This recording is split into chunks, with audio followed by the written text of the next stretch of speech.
Situé dans le 4e arrondissement de la commune de Libreville, le terrain sportif du quartier Awenje a refusé du monde. Comme un seul homme, les travailleurs gabonais ont massivement répondu à l'appel lancé par la centrale syndicale dynamique unitaire le mercredi 11 du mois en cours. La réduction des salaires et la mise sous bon de caisse des agents publics et parapublics à compter de ce mois étaient parmi les points saillants de cette assemblée générale. Donc aujourd'hui, le gouvernement fait un passage en force. Et le gouvernement nous teste. Oui, il nous teste. Parce qu'ils ont essayé avec le carburant. Et pourtant, il y a des pays où quand on augmente 5 francs le pain, ce sont des émeutes et ils reculent. On nous a augmenté le carburant une fois, on n'a rien fait. 2 fois, on n'a rien fait. 3 fois, et il y a une 4e et une 5e fois qui arrive, puisqu'on ne fait rien. Et aujourd'hui, le gouvernement prend une batterie de mesures. Évidemment, un gouvernement qui dit réduction immédiate des ministres. Et après, il revient une semaine pour dire non, non, non, on s'est trompé. On attend après les législatives. C'est l'irresponsabilité.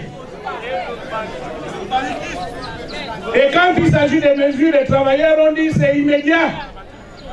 Dès le 25 juillet, camarades travailleurs, c'est un test.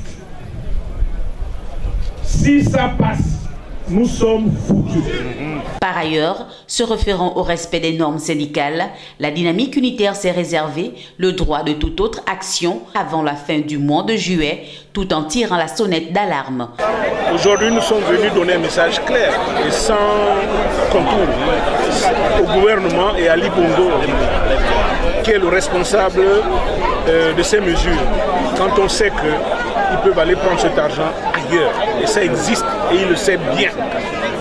Il sait là où c'est caché, et il sait là où il peut prendre les 78,77 milliards.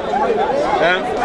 Alors, si le 25, sa menace est exécutoire, alors nous les travailleurs, nous allons passer au mode combat, parce que ce sera de la légitime défense.